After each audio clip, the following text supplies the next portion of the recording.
सर्दियों की एक काली रात थी। चारों तरफ सन्नाटा पसरा हुआ था। ठंडी हवाएं जैसे किसी के दिल के दर्द को बयां कर रही थी। एक छोटी सी झोपड़ी के अंदर दो मासूम बच्चे अपने पेट पर हाथ रखे भूख से तड़प रहे थे। उनकी माँ शांति फटी पुरानी साड़ी में खिड़की के पास बैठी उन्हें देख रही थी।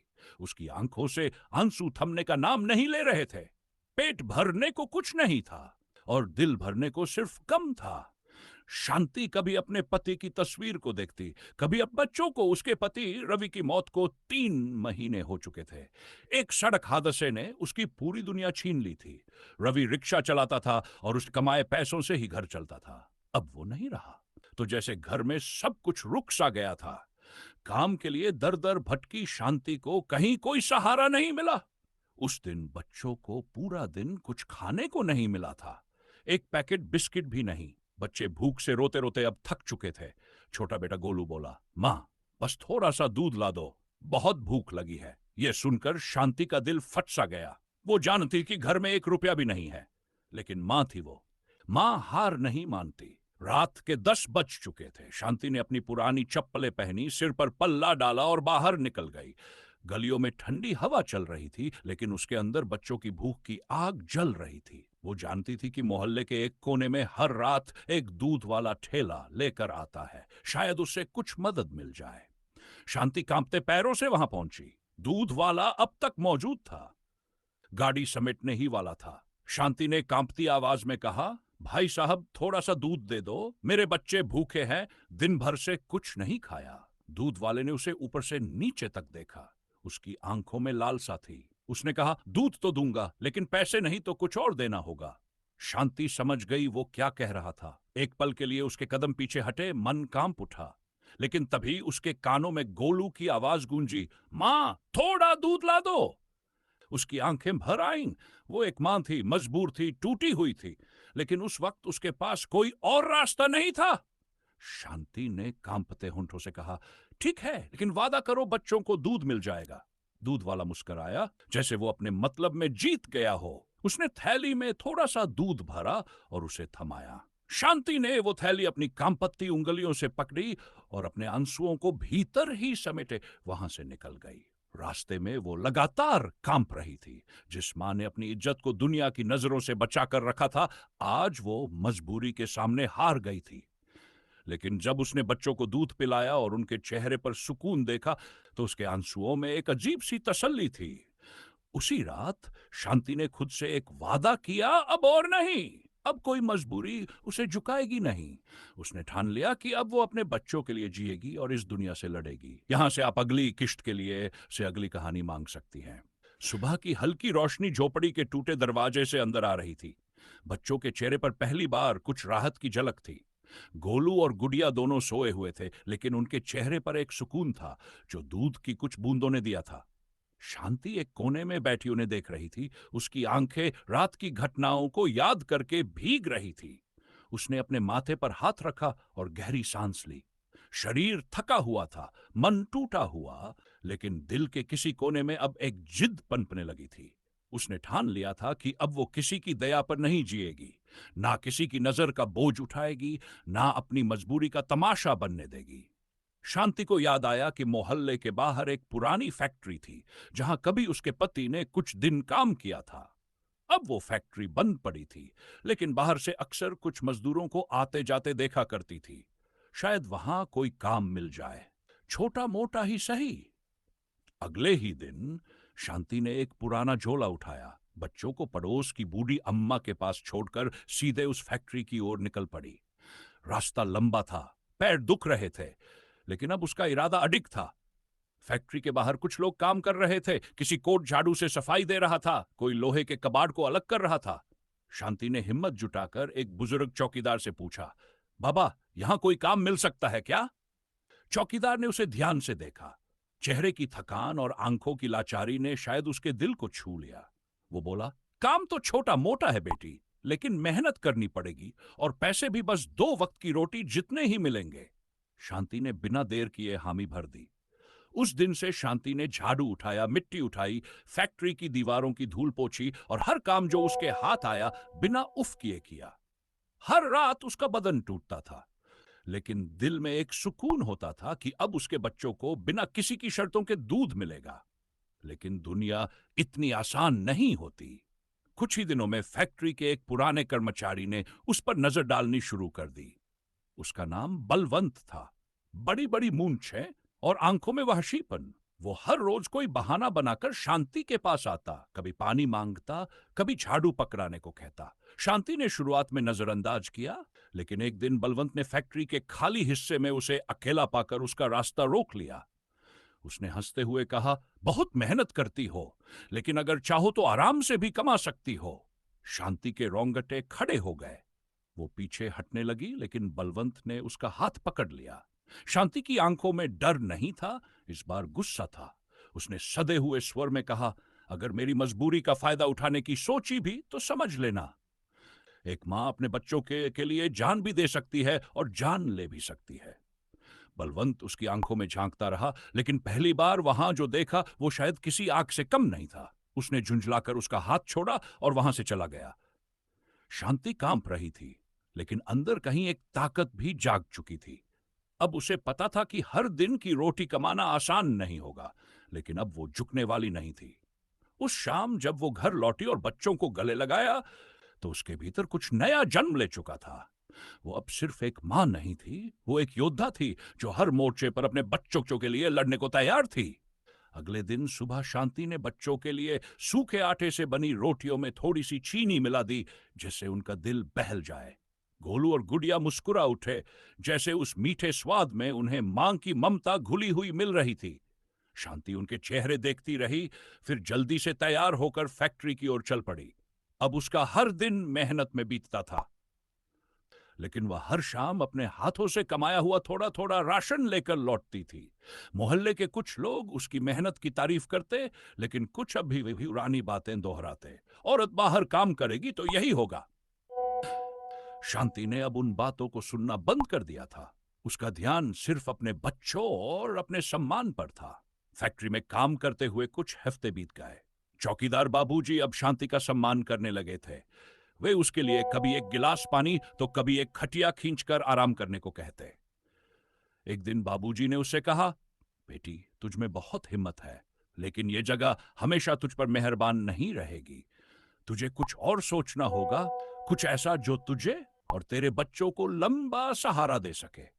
शांति ने पहली बार इस पर गंभीरता से सोचा। रात को जब बच्चे सो गए, तो वह पुराने बक्से में से अपने पति की डायरी निकाल लाई।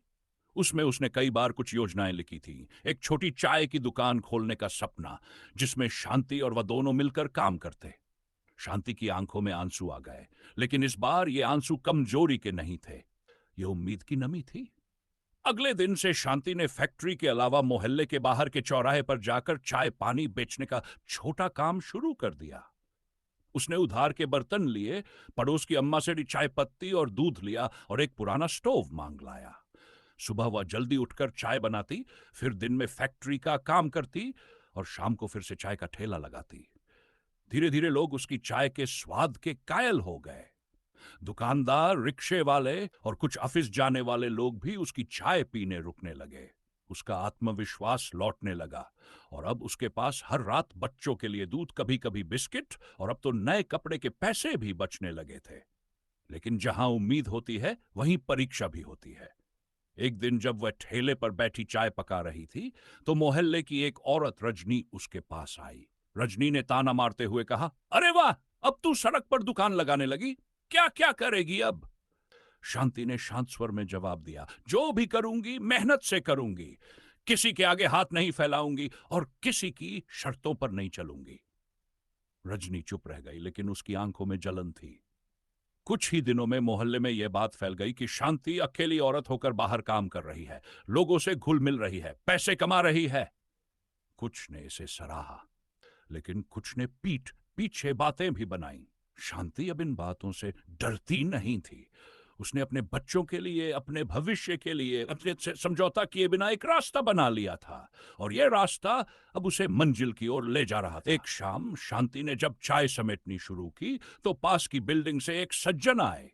उन्होंने मुस्कुराते हुए कहा, बहन जी, आपकी चाय बहुत अच्छी है, क्या आप ऑफिस टाइम में सुबह यहां लगा सकती हैं? हमारे स्टाफ को पसंद आएगी। शांति पहले थोड़ी झिझकी, फिर विनम्रता से हामी भर दी। अगली सुबह से वह थोड़ा जल्दी उठने लगी, बच्चों को तैयार कर स्कूल भेजती और फिर चाय की थाली लेकर उस ऑफिस के बाहर पहुंच जाती। अब उसके ग्राहक बढ़ने लगे थे। जो चाय वह पहले 2 किलो दूध से बनाती थी, अब उसे 4 किलो दूध मंगवाना पड़ता था। पास के दूध वाले से अब उसे उधार की जरूरत नहीं पड़ती थी। धीरे धीरे कुछ पैसे बचाकर उसने अपने ठेले पर एक नीली छतरी लगा ली। अब धूप या हल्की बारिश से भी उसकी चाय की दुकान सुरक्षित रहती थी। बच्चों के चेहरे पर अब भूख की जगह मुस्कान दिखने लगी थी। गोलू ने स्कूल में टॉप किया तो शांति की आंखें भर आईं। स्कूल के टीचर ने उसे बुलाकर कहा, आपका बेटा बहुत मेहनती है, अगर आप चाहे तो हम उसे स्कॉलरशिप दिलवाने में मदद कर सकते हैं। शांति की आंखों से आंसू बहने लगे। उसने दोनों हाथ जोड़कर कहा, मेरे पास देने को कुछ नहीं है, पर मेरा बच्चा पढ़ लिख जाए, यही मेरी दौलत है। मगर वक्त की चाल कब बदल जाए कोई नहीं जानता। एक रात जब वह अपने ठेले से सामान समेट रही थी तो एक लड़का दौड़ता हुआ आया और बोला, बहन जी, आपके मोहल्ले में आग लग गई है, लगता है सिलेंडर फट गया है। शांति कल कांप उठा। वह दौड़ती हुई घर पहुंची। वहां लोग इकट्ठा थे। उसके घर की छत का एक कोना जल चुका था। बच्चों को पड़ोसियों ने बाहर निकाल लिया था, लेकिन उनकी हालत डरी हुई थी। उस रात शांति के पास न कोई नींद थी, न कोई आराम। वह बच्चों को सीने से लगाए बैठी रही। अगली सुबह उसने फैसला लिया कि अब वह एक पक्की छत का इंतजाम करेगी। उसी दिन वह बैंक गई और छोटे कारोबारियों के लिए दी जा रही सरकारी योजना की जानकारी ली। उसे पता चला कि अगर वह ठीक से कागजात दिखा दे तो एक छोटी सी लोन राशि मिल सकती है, जिससे वह एक छोटी दुकान किराए पर लेकर काम बना सकती है। कुछ कागजी प्रक्रिया के बाद उसे मंजूरी मिल गई। 1 महीने के भीतर उसने मोहल्ले के नुक्कड़ पर एक छोटी सी दुकान किराए पर ले ली, जिसमें अब वह चाय के साथ साथ बिस्किट, नमकीन और छोटी मोटी चीजें भी बेचने लगी। दुकान पर एक बोर्ड टांगने की उसकी हिम्मत तो नहीं हुई, लेकिन ग्राहक उसे अब नाम से जानने लगे थे, शांति दीदी की दुकान। अब उसके पास इतना समय और संसाधन था कि वह गोलू और गुड़िया को ट्यूशन भी दिला सकती थी। बच्चों की पढ़ाई में सुधार आता गया और शांति को हर रात यह विश्वास होता गया कि उसने हार नहीं मानी, इसीलिए आज वह यहां तक पहुंची है। मगर असली परीक्षा अभी बाकी थी। एक दिन वह दुकान पर बैठी थी कि मोहल्ले का ही एक आदमी, रमेश, जो पहले उसे नीचा दिखाता था, दुकान में आया और बोला, दीदी, एक बात कहूं, आपने सबको गलत साबित कर दिया, लेकिन लोग तो फिर भी बातें बनाते हैं, कहते हैं औरत अकेली इतना कुछ कैसे कर सकती है। शांति ने उसकी आंखों में देखा और शांत स्वर में कहा, जिसके पास खोने को कुछ नहीं होता, उसके पास डरने को भी कुछ नहीं होता।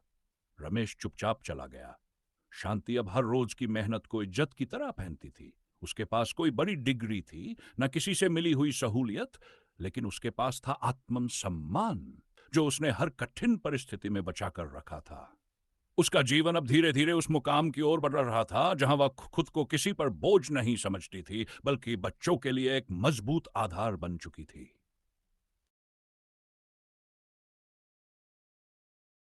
एक सुबह शांति ने देखा कि उसकी दुकान के सामने कुछ अनजान लोग खड़े हैं, जिनमें से एक महिला ने बड़ी विनम्रता से पूछा, क्या आप ही शांति दीदी हैं? शांति ने सिर हिलाकर जवाब दिया, जी मैं ही हूं। उस महिला ने मुस्कुराकर कहा, मैं एक संस्था से हूं जो महिलाओं के आत्मनिर्भर बनने के लिए काम करती है। हमें आपके बारे में बहुत सुना है, क्या आप कुछ समय निकालकर हमारे सेंटर में आ सकती हैं? शांति थोड़ी चौंकी, पर जब महिला ने विस्तार से बात की तो उसने हां कर दी।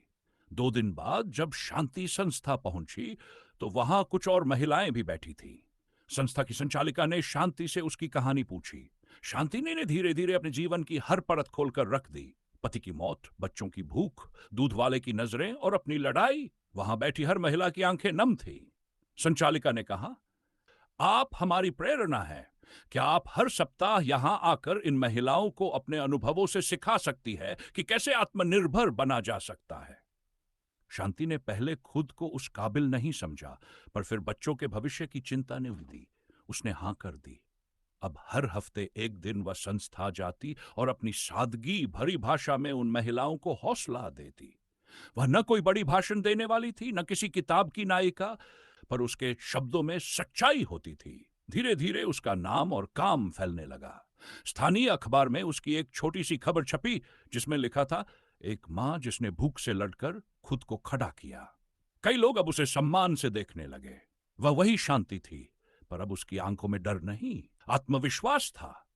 गोलू अब 9वीं कक्षा में था और स्कूल की विज्ञान प्रदर्शनी में उसका मॉडल चुना गया था।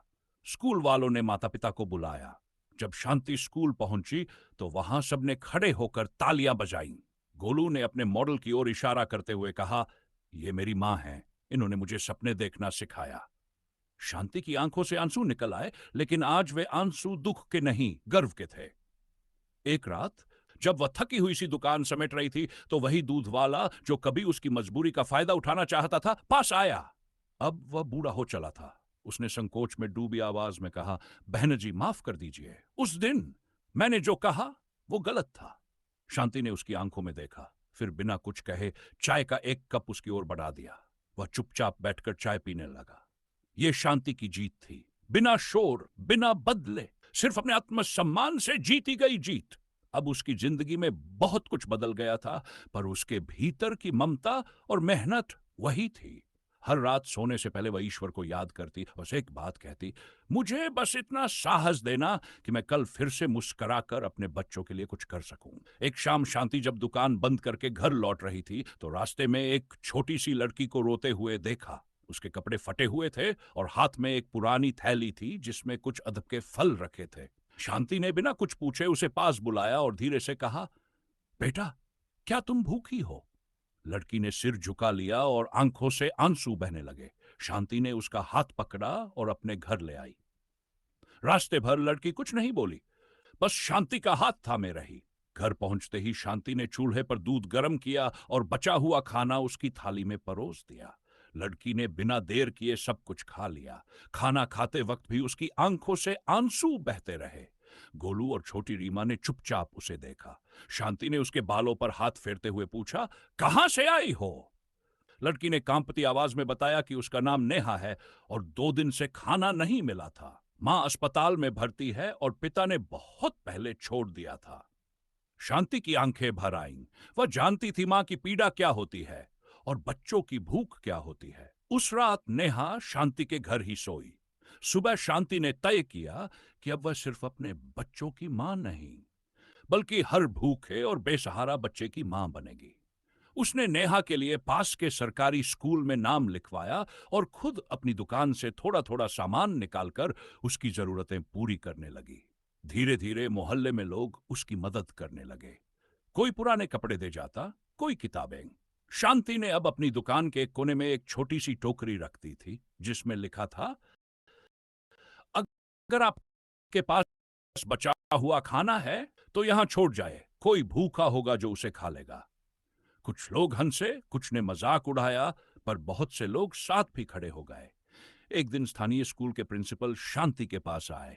उन्होंने कहा, आपके बेटे और वह बच्ची नेहा दोनों ही पढ़ाई में बहुत अच्छे हैं। हम चाहते हैं कि वे स्कूल की तरफ से एक बाल सम्मेलन में भाग ले और अपनी कहानी बताएं। शांति चौंकी, लेकिन गर्व से मुस्कुरा उठी। उसने बच्चों को तैयार किया और सम्मेलन वाले दिन खुद उन्हें लेकर स्कूल गई।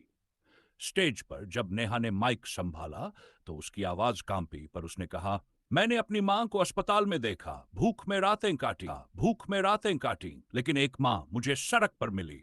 उन्होंने मुझे अपनाया, पढ़ाया और दुनिया दिखाना सिखाया। आज मैं डरती नहीं, सपने देखती हूं। शांति की आंखों से आंसू बह निकले। तालियों की गूंज में उसके दिल की धड़कनें डूब गई। वह अब सिर्फ एक मां नहीं थी, वह उम्मीद बन चुकी थी उन सबके लिए जिनके पास कोई रास्ता नहीं था। उसकी दुकान अब सिर्फ एक दुकान नहीं रही थी, वह जरूरतमंदों का ठिकाना बन गई थी, जहां हर कोई अपने हिस्से की मदद लेकर आगे बढ़ने का सपना देख सकता था। उसकी झोपड़ी जैसी दुकान के बाहर अब एक छोटा सा बोर्ड भी नहीं था, कोई नाम नहीं था, लेकिन लोगों की जुबान था और दिल में